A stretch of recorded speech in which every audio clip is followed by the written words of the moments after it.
say hey? Do you want to say hey?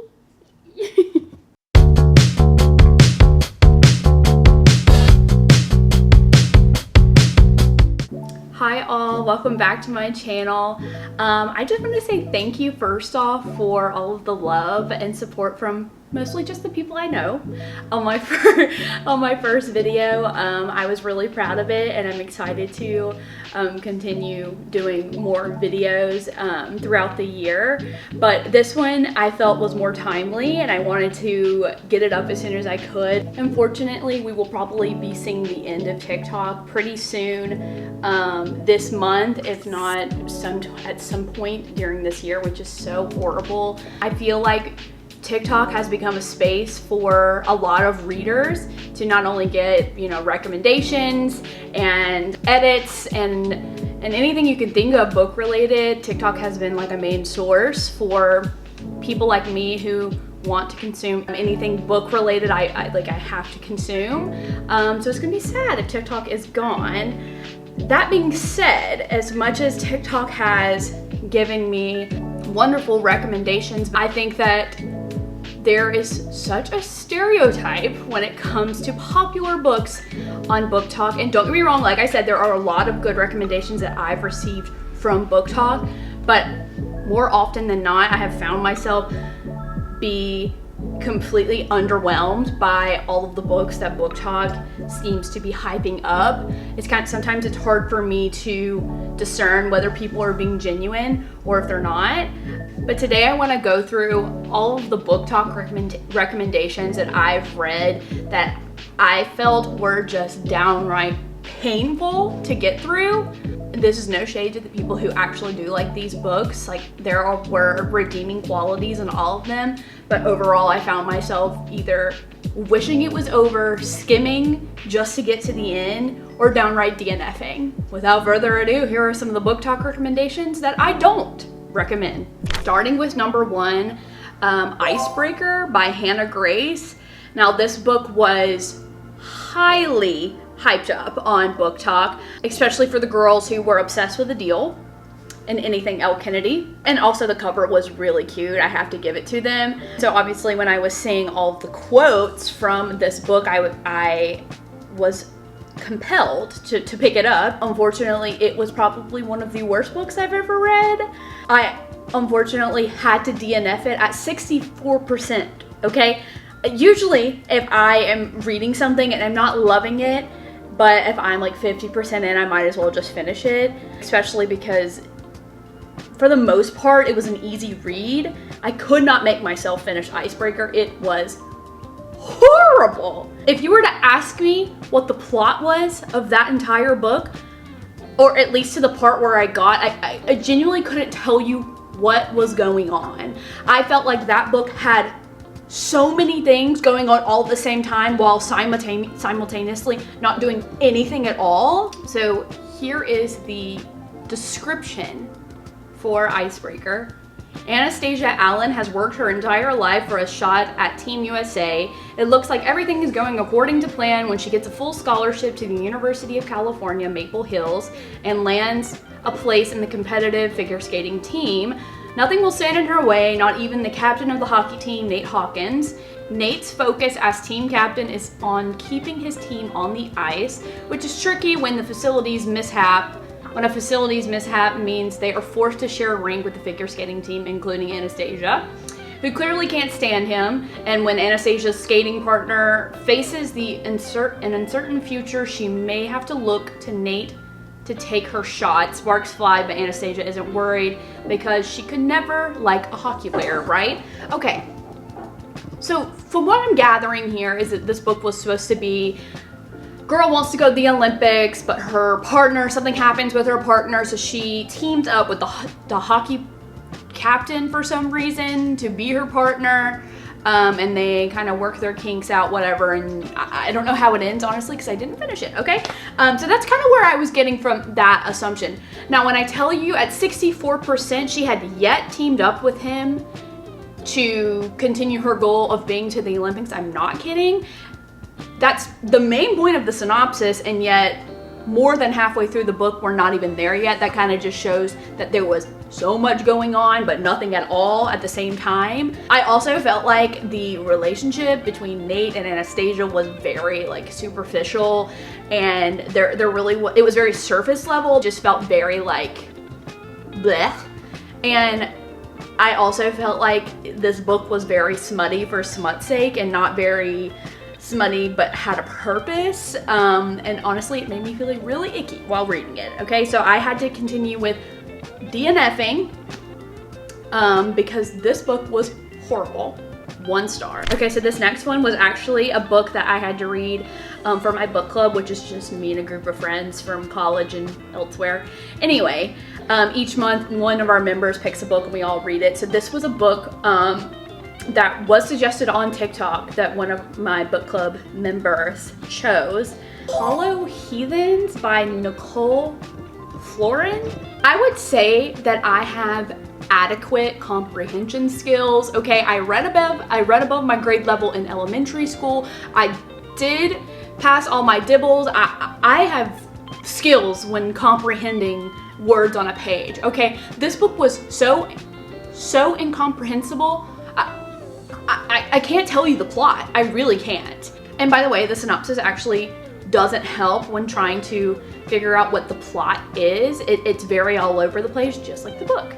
Once upon a time, there lived a girl named Fallon who was taken far away from her home shortly after she was born, a home that held more than strange traditions and bizarre superstitions.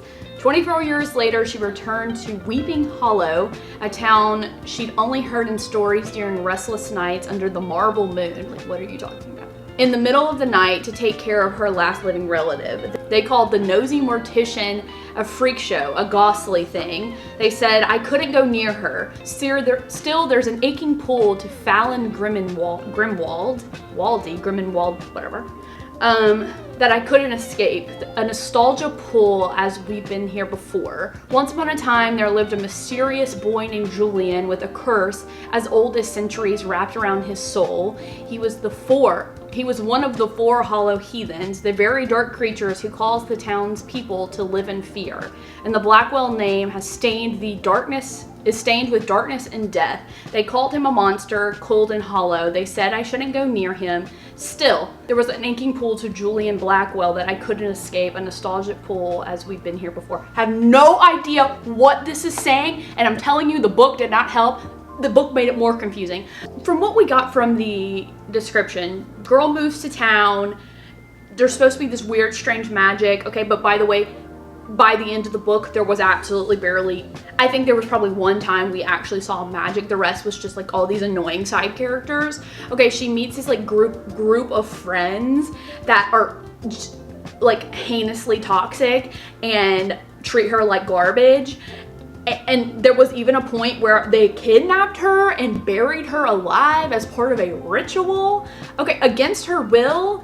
And she still proceeded to go back and hang out with him and act like everything was fine. This main girl was stupid. She was stupid, okay? But behind all this, she's having this secret romance with this heathen who you can't see his full face or you'll die from your worst nightmare or something like that, some curse, okay?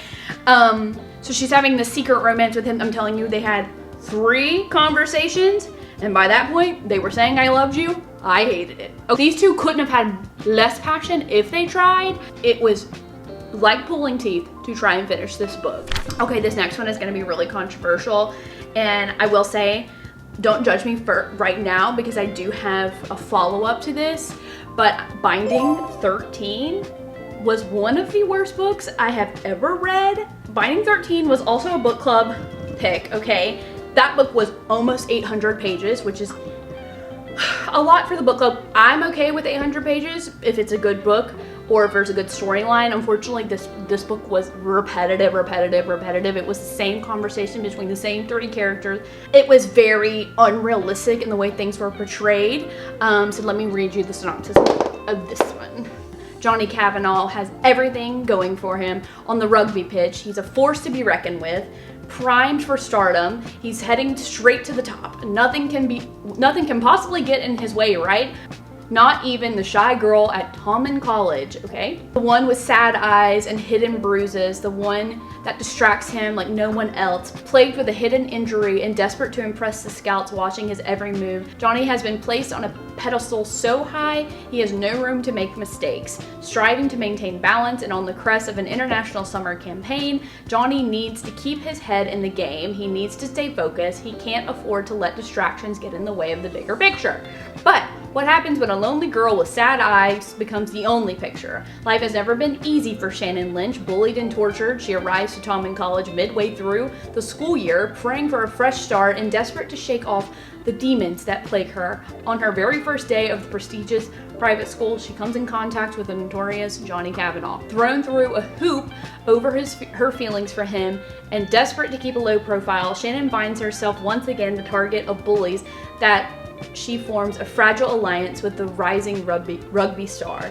Falling into a complicated friendship and grappling with the undeniable chemistry, Johnny and Shannon must face obstacles that threaten their relationship. There's more. Like I said, this book was so long. You can tell by the description, it's so long, okay? I was enjoying the book at first, I will say. I am a sucker for like, oh, a sad girl, damsel in distress, whatever, to an extent, okay? Shannon is such a damsel in distress that even when you flat out tell her, hey girl, I'm obsessed with you, she's like, oh really, you're obsessed with me? I can't believe it, you can't, and then in her monologue, she's like, he can't be obsessed with me, there's no way he's flat out telling you like he's obsessed with you, and she can't. It was so painful to read because she was second guessing everything he said. He kept having the same like war in his head because she was 2 years younger than him. She's too young for him. God forbid. God forbid. Okay. So the whole book, I was like, you've got to be kidding me. This is the same crap over and over and over again.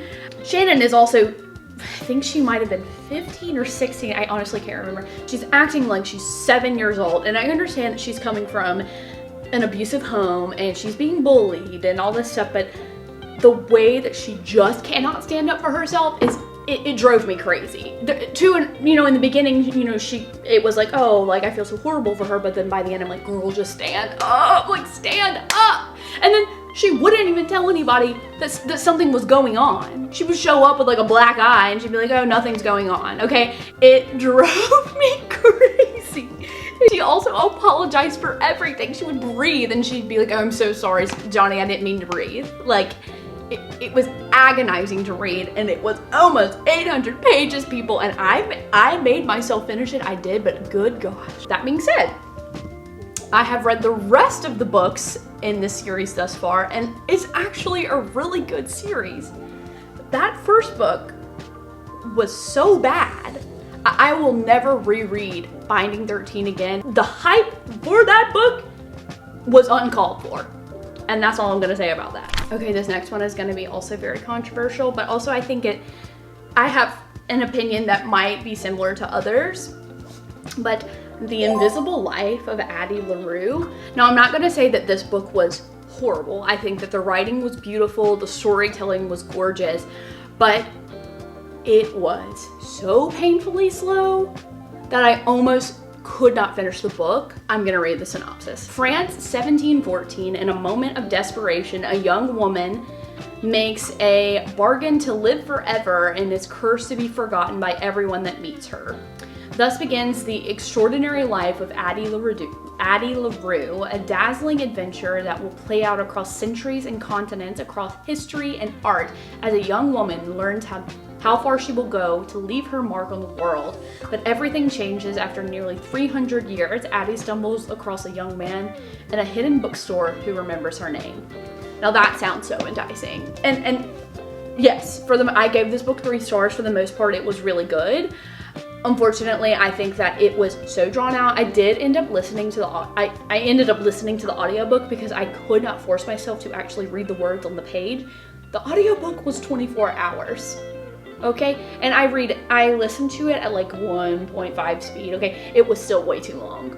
I think that the book very much focused way too much on the flashbacks of her life, which the book obviously needed that. I mean, she's lived since 1714, okay? Like, it definitely needed that, but it focused way too much on it and not so much on the present. And honestly, I hate to say it, I was only invested in present Addie, due to like the love that she finds with Henry, who loved them to death. But I think that if you are a happy ever after girl, this book is not for you. It did not end happily ever after. It ended kind of on a like you and Fur situation. It frustrated me that I listened to 24 hours of this book and then it ended like that. Once again, writing, gorgeous, storytelling, beautiful, wasn't for me. I think I've found that I'm not a literary fiction girl. Unfortunately, I have to have a deep romance. Even if the romance is like kind of the subplot, it has to be good enough for me to care about the book. And I did for a little while, but the ending just ruined it for me. I would never recommend this to someone. Okay, let's just leave it at that. Okay? Okay, so after I finished Love in Other Words, I was looking for something very similar. And this book has been dubbed the dupe of Love in Other Words. Okay, so I was very excited. Also, I had a lot of friends that gave it a lot of stars on Goodreads. They led me down the wrong path, we'll just say that. Every Summer After by Carly Fortune. This book made me so angry. Not a single one of those characters were enjoyable. There was no chemistry between any of the characters whatsoever. So I'm gonna read you the description. They say you can never go home again, and for Persephone Fraser, ever since she made the biggest mistake of her life a decade ago, that has felt too true. Instead of glittering summers at the lake shore of her childhood, she spends them in a stylish apartment in the city, going out with friends and keeping everyone at a safe distance from her heart. Until she receives the call that sends her racing back to Barry's Bay in the orbit of Sam Florrick, the man she never thought she'd have to live without.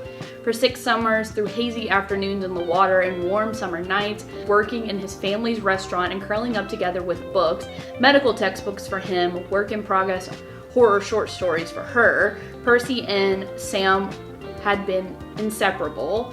Eventually that friendship turned into something breathtakingly more before it fell spectacularly apart. When Percy returns to the lake for Sam's mother's funeral, their connection is as undeniable as it always has been. But until Percy can confront the decision she made and the years she spent punishing herself for them, she'll never know their love might be bigger than the biggest mistakes of their past. You're kind of getting the gist here. Best friends, they end up dating, something happens that you don't know the extent of it when you're reading the book until like towards the end. Break up years later, they see each other again, and it's like, oh, like did we do something horrible by breaking up? Should we get back together? Vibes, okay? In theory, that's great. In the book, it was so hard to read. Percy as a character was just so annoying and very high and mighty and full of herself. It was hard to read. She had no chemistry with Sam. But worst of all, there was a cheating trope. I despise cheating tropes, okay? I hate how authors try to make it seem like cheating in some cases is okay when it's not. And this book did a horrible job of doing just that. So spoiler alert, hello spoiler. In this book, Percy and Sam are dating now, but Sam is off at this huge opportunity to do school, like, I don't even remember where. I think it was like in New York or something. Honestly, I don't remember. Okay, somewhere far away. So they're doing long distance and she's getting upset that he's not making time for her. He doesn't call her back and she like gets all clingy. So he's like, hey, maybe we should just take a break for now. From there, she goes and sleeps with his brother. Okay? Doesn't even think about Sam while she's doing it. All these years later, she finally tells him and he completely forgives her, like no problem. And he even apologized for not giving her enough attention, and that he basically said it was his fault. He forced her to be unfaithful because he was not paying her enough attention. Everything about it just made me feel icky. Okay, this last one, I feel so passionate about this because I was so angry. I purchased this book on my Kindle because I knew that it was going to be one of my favorite books of all time, and then it turned out it was one of the worst books I've ever read. That's gonna go ahead and be Powerless by Lauren Roberts. This book was so hyped up on TikTok. And for shame, all of you, for telling me that this book was good, because it was terrible. The only way that I can describe Powerless is The Hunger Games reheated in the microwave after being in the fridge for 3 days, okay? This book was basically The Hunger Games, but these kids had powers. That was the extent of the plot. If there is one thing that I've learned from TikTok, it is to never trust a fantasy recommendation from anybody on TikTok, no matter the cost. And this was the book that helped me realize that revelation. This book was horrible. She is the very thing he spent his whole life hunting, and she is the very thing she spent her whole life pretending to be. Only the extraordinary belong in the kingdom of Ilia.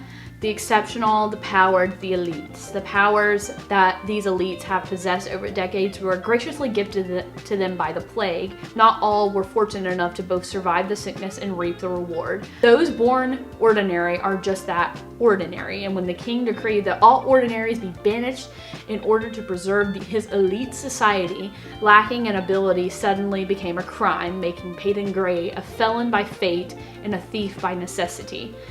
Surviving the slums as an ordinary was no simple task. Peyton knows this better than most. Having been trained by her father to be overly observant since she was a child, Peyton poses as a psychic in the crowded city, blending in with the elites as best as she can in order to stay alive, but also out of trouble. Easier said than done. When Peyton unsuspectedly saves one of Ilia's princes, she finds herself thrown into the purging trials, the Hunger Games. The brutal competition exists to showcase the elite's powers and the very thing Peyton lacks. If the trials and the opponents within them don't kill her, the prince she's fighting feelings for certainly will discover that she is completely ordinary. Okay. It was the plot of the Hunger Games, okay, but with a twist with a prince who is like pining after this girl who he doesn't know. The one thing I really despised about this book is that everything that Kai said, it felt like the author was trying to spit out all these buzzy quotes that'll like that'll trend on TikTok so that people feel like they have to read the book because it's a trope or something that readers tend to enjoy, like where's my wife? I don't think he says that, but that's just an example, like, oh, like where's my wife? Like don't touch my wife. Like, you know, that's a very popular phrase, a very popular like gimmick to get people to read your books. And I felt like every single conversation that Kai had with Peyton, that was what the author was trying to do, was to do these buzzy quotes to trend on TikTok, basically. Not only was this plot extremely just surface level and there was no originality at all, I never felt any real true connection between Peyton and Kai. I felt like it was once again very surface level. He liked how she looked, and I found it very just like annoying. Also, once again, I love a slow burn. It took them until 84% to even kiss, and by that point I was just skimming the rest of the book to try and get it done, that I didn't even care that they kissed. I didn't care because it was boring. One thing that I felt so unnerved about and was so peeved was that every conversation that he had with that girl, he would always bring up how she held a knife to his throat once. Talk about beating a joke to death. He kept being like, oh, you're gonna pull out your knife, you're gonna put your knife to my neck. And the fact that people are so obsessed with this series, I personally just don't get it. I don't get it. Maybe I just need more depth than what this book was giving. I think it was actually one of the longest Goodreads reviews I have ever given, because I was so pissed off that I spent like, I think it was like literally $18 on this book, and it was just so mid and unoriginal. For shame, TikTok, for shame. But now, with that being said, there are a lot of books that I have found through TikTok that I've absolutely loved. I found that I have to take TikTok book recommendations with a grain of salt because I have been thoroughly disappointed more often than not. That being said, I'm really sad that we might have to see TikTok go. One, where am I gonna see any of my fourth wing AI edits? How am I supposed to be reminded about Sam Cortland's existence if I don't scroll on TikTok? How else am I supposed to see the god-awful Chestnut Springs fan castings, okay? TikTok, there's so many beautiful things that TikTok has brought me in the book community. So I really hope that we don't see it go. And I don't think that the community that we've built on TikTok will be able to be replicated on another app as thoroughly as it has been on TikTok. So I really hate to see it go. If it does go, fingers crossed. Well guys, thank you so much for watching this video. I really appreciate all the support. Be sure to like and subscribe if you don't mind. Mimi says please subscribe. You can't say no to this face. All right, thanks guys, bye.